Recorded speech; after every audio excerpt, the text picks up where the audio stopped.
Alright, what's happening, folks? It's UNHOST here, and welcome to another episode of Facts. Today I want to talk about Enderpearls and a lot of different things. They're a very useful item, and probably one of my favorite items in the game, so let's go ahead and get started. Okay, so the first thing I want to try out, guys, is going to be how high we can throw the Enderpearl, straight up.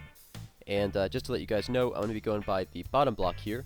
So this counts as one block. These go in increments of 5, so we got 5, 10, 15, 20, 25, 30, 35, and 40. Now what I want to do right now is just throw it up and get a little rough estimate and see what we can get. We'll throw it straight up here, kind of move out of the way. We'll move back.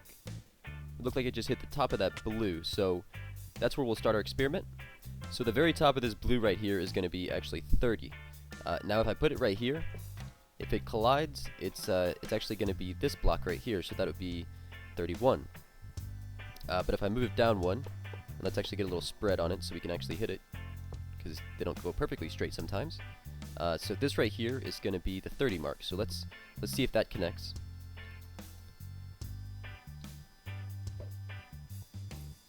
And that does connect. So the next thing I want to try is, well, not to die. Alright, like I was saying, we'll move it up one. And if it connects with this, it's going to be 31. We'll get rid of these. Go down here.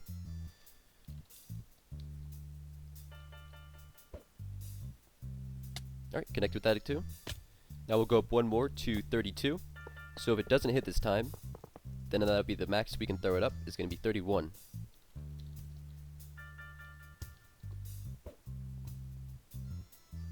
Alright, so it didn't collide. So the max height that you can throw an Enderpearl is going to be 31. Let's do it again just for safe measure.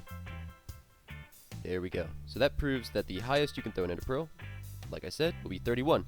Alright, so the next thing I want to test out is the damage done to the player. I want to test out the consistency. I want to test out to see if we can protect ourselves completely from it, by meaning we don't take any hearts ever. And I want to see what protection does, and I want to see what the feather falling does. So according to the wiki, the Enderpearl damage is directly related to falling damage. So falling damage is exactly the same as Enderpearl damage, more or less. Alright, so the first thing I want to test out, like I said, is the consistency.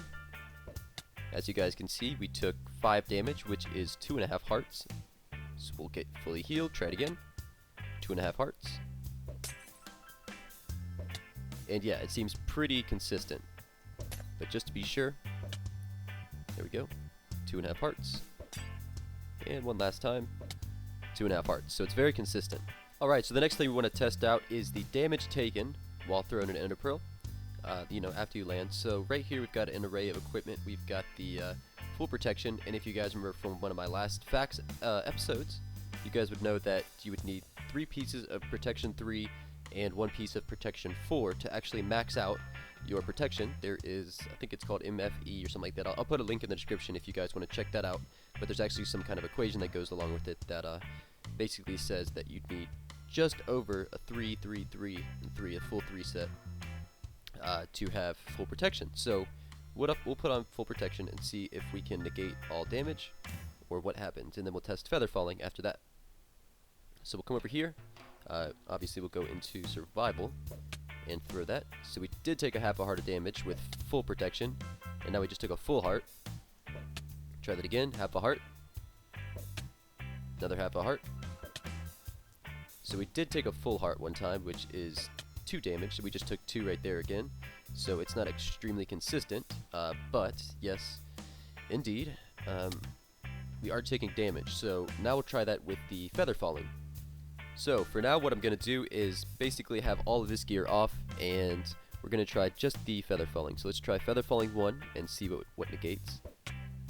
We took 1.5 heart damage. Oh, almost a load of damage, so these don't look very effective at all. So let's try feather falling 2. 1.5. 2. Okay, still not consistent, and we are taking a lot of damage, almost full damage. Even with feather falling 3, we're still taking 2 hearts at some times. We go 1.5. So the protection might even be better than feather falling. So we'll take that off, and now we'll put on the feather falling 4 boots. So we've only got feather falling 4, no other armor at all. We'll take 1 heart of damage, half a heart of damage, so that's a little better. Half a heart, So it looks like we're taking between a full heart of damage and half a heart of damage. And it looks like we're taking half a heart most times. So the difference is actually pretty big between Feather Falling 3 and Feather Falling 4. So keep that in mind next time you're enchanting. Now what we're going to try is put on the whole kit and caboodle and see if we can actually take 0 damage. So we'll do Feather Falling 4 with all the protection. Now protection is capped, like I said. But just for testing purposes, we can take this off so we can get full protection. So we've got 3, 3, 3, and 4, and we've got the Feather Falling 4. So let's see if we take any damage at all. Let's see if the Feather Falling comes into effect whatsoever. A full heart of damage, wow. Wow, that is very, very interesting. So we've got full protection here, and Feather Falling 4, and it looks like we're taking more. Wow, it's not consistent at all. So as you guys can see there, I didn't take any damage. Now a full heart. So not very consistent at all, and we are fully decked out, as you guys can see. This is probably as good as you can get right here. And we can still take a heart and a half full of damage. 1 heart right there. So yeah, that's pretty interesting to know. Okay, so just doing some testing. I've been kind of derping around for the past few minutes, and it seems like even this right here, this fully decked out armor, like I said, if you're traveling around really fast with Enderpearls, you're going to take as much damage as you would if you just had Feather Falling 4 on. Feather Falling 4 right here. So, nothing else, just Feather Falling 4 on. So that's, like I said, very interesting to know.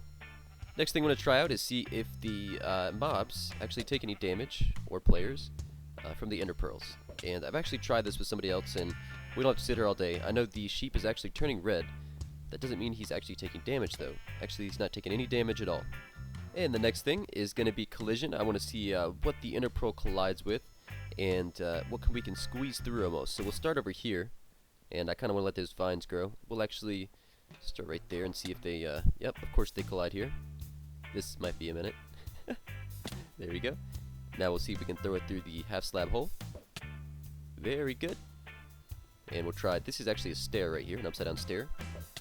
We can throw it through that, very nice. Now this might be a little trickier to kind of thread the needle. Let's see if we can throw it through there. Not quite.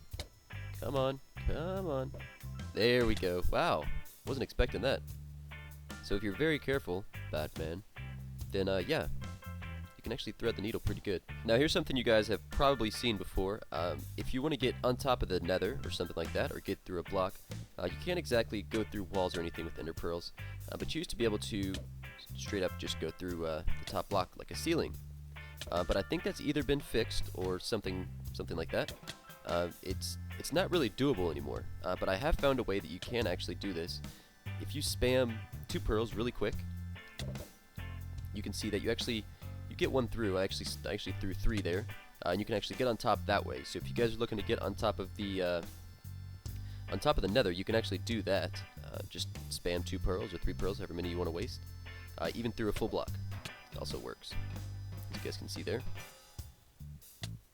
And the only problem you might run into is it might be a little bit hard to get down, even if you spam them. Next thing I want to try is Ender portals. Let's see if they'll collide with them. And as you guys can see, it went through. We could see the animation over here, but we didn't teleport over here. Basically meaning that it went through the world. So if we go right back through the world, let's see if it'll teleport us. And we'll try this vice versa as well, just to make sure. And no, we actually ended up in a completely different place than we were supposed to be. Let's go over here and throw it back through. As you can see, it disappeared again. Go right back through the portal. And basically it just disappears, so that's kind of a bummer. Maybe Mojang can change that. And the next thing we'll try is, let's see if they collide with vines. There we go. I think that's pretty conclusive. Now the last thing I want to try is a couple things real quick actually. Now Seth Bling put out a video where he showed a kind of trick that Etho did, and basically he threw an Ender Pearl up, killed himself, came back, and the Ender Pearl spawned him right back here. So that's a very cool trick to know if you're in a race for the wool map or something like that. Throw an Ender Pearl up. If you want to come right back to the spot, you can kill yourself by any means possible. And another thing I want to try out is let's go and see if we can get some Ender Pearls and do the log out deal. So if we log out, we will see if when we come back in, we will teleport. Game mode 0. Let's throw it up. Save and quit. And we'll come back into the obsidian world. And the Enderpearl will still be here. And we'll actually teleport. So both of those work. And the last thing I want to check and see if that actually works in a server. So we'll go in a server real quick. Alright, so here we are in the soon-to-be fan server. And actually, we try to throw it up. We will log out, go right back in. And let's see. Hopefully it does the same thing as... oh, no Enderpearl? Try that one more time. Throw a couple up just in case. Disconnect. Come back real quick. Oh, and so it does not work on servers, actually. So it's a little different. And the very last thing we'll test is the collision with string. Hooked up to a tripwire. Alright, great job. So that connects, and that's very nice. And although I'm a poor shot, I was never too good at basketball. There's some proof for you. So if I missed anything, guys, please let me know in the comments below. And if you have any other information, please let me know, and I'll put it in the description. And give a thumbs up to the people that leave the good comments and all that stuff. And I do appreciate you guys watching again. Thank you guys very much. Y'all have a good one.